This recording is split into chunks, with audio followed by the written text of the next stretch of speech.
Let the Lord save me. Every day I pray that the streets don't take me. Every day I pray, I'm just trying to make it. Every day I pray, yeah. Every day I pray, yeah. Every day I pray, let the Lord save me. Every day I pray that the streets don't take me. Every day I pray, I'm just trying to make it. Every day I pray, yeah. Every day I pray, yeah. A divine diva has a branded identity. Sit back, relax, and discover yours. In 3, 2, 1. Welcome to the Arts and Science of Divology. The art is because God has created us each uniquely. The science is because of the creativity that He has given each and every one of us to manage our daily lives. The phone number is 325-261-3482. Again, that's 325-261-DIVA. As a diva, we acknowledge that we beat to the rhythm of a branded drum because we don't belong to ourselves. The D is because we were designed for such a time as this. The I is for our integrity and intelligence, but only as a minor strength. Our main strength is that we follow the wisdom of God. The V is for our vivaciousness. It flows through our veins like a subtle current in a torrent river. The A is because we are aimed to attain our Christ-branded identity. Let's go. Let's go. Let's go.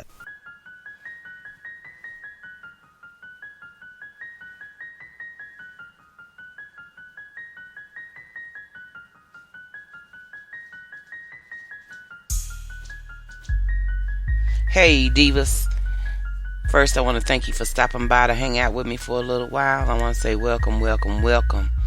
I believe today that wherever you are and whatever you're doing, that you are finding yourself blessed and highly favored of the Lord.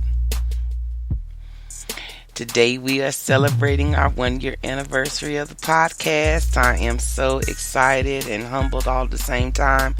I thank God for what He has done over this past year and what He is going to do in the days to come.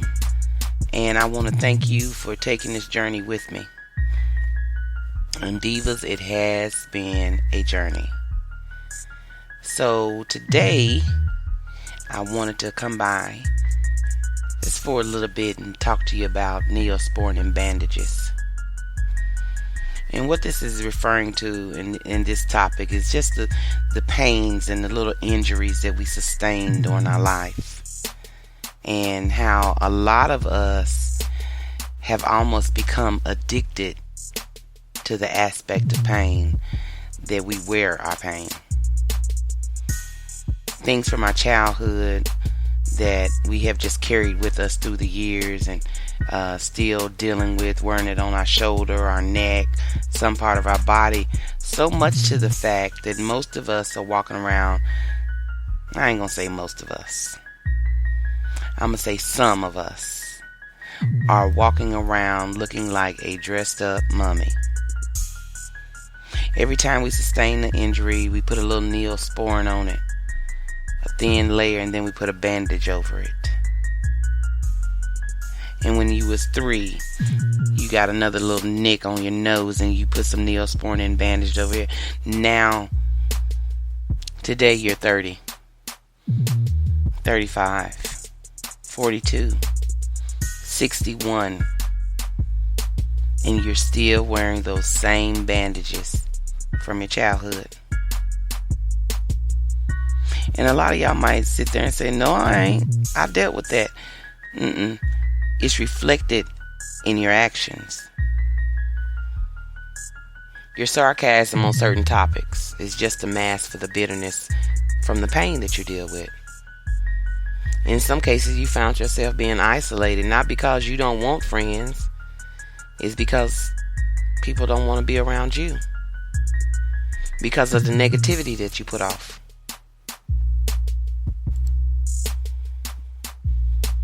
I saw a great example of this just last night. Now, for those of you who might know me, in my downtime, I like to read books or I watch movies. And I try to watch movies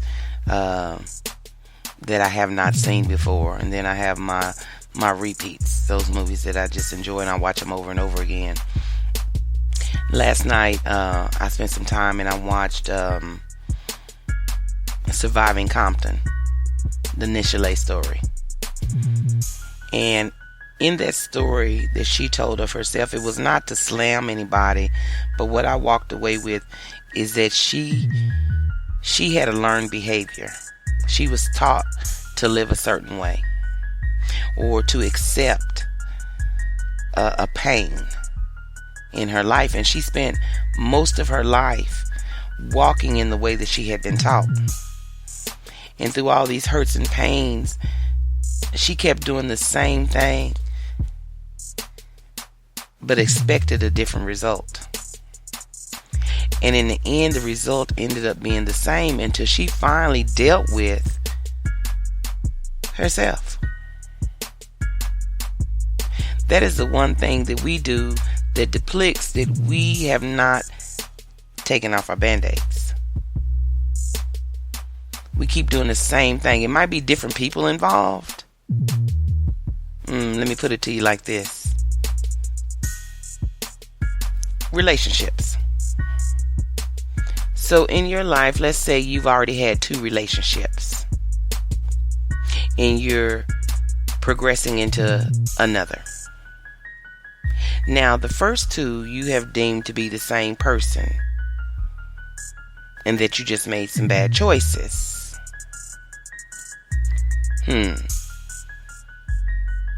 So here we are starting number 3. Cottrell. Cottrell sounds like a good name, right? So now we have Cottrell. We've gotten rid of Jimmy and James. Cottrell is going to be so different this time because he's not anything like the other 2. Might be a possibility that he's not.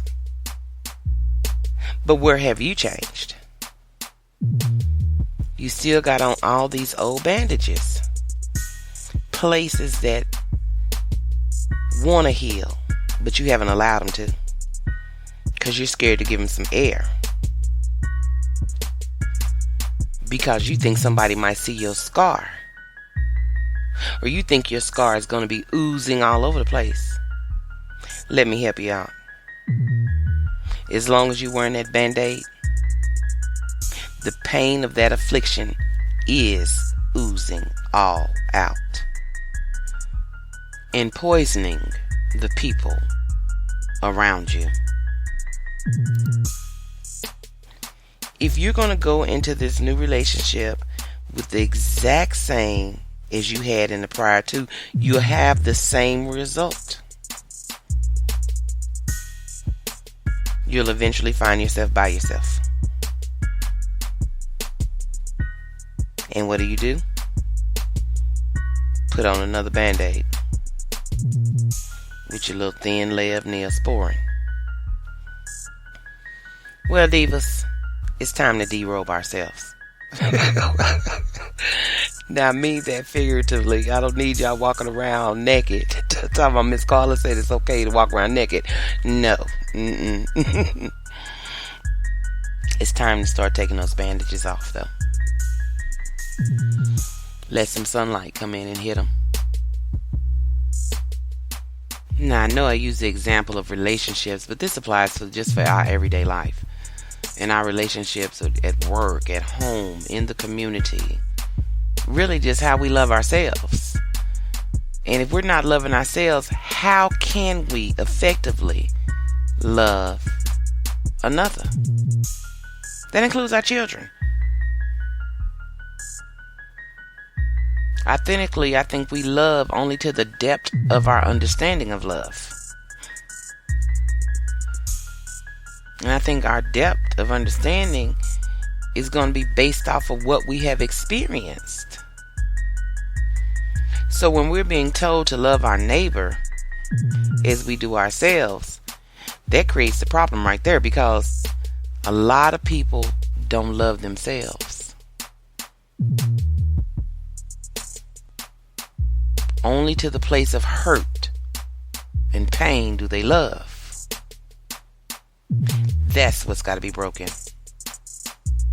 But I got some good news. But can I tell you about this man who loved us unconditionally? Unconditionally to death. Now back to these bandages. These bandages are refraining us from living life purposefully. I think a lot of people keep their bandages because it becomes their protective barrier. It becomes their defense system, their wall that they build around themselves.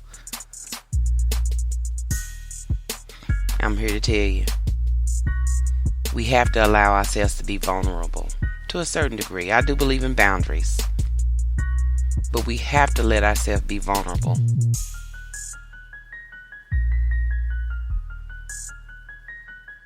I believe, you know how I am, I believe that we should be more transparent about those things that have hurt. Our testimony helps others, not our bitterness. Our bitterness breeds more bitterness.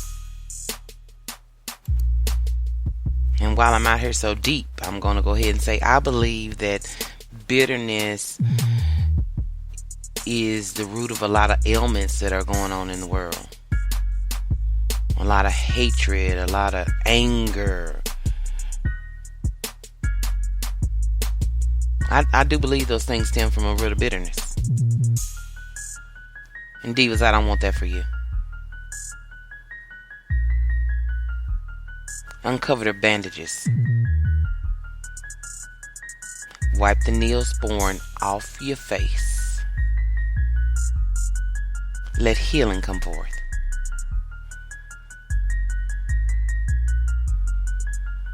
I wasn't going to keep you long this week, divas. You know, all day and all night. Facebook, Twitter, SoundCloud, the webpage www.divaradio.org. I hope as we continue this journey that you wear less and less bandages. I am. Till next time, keep it diva.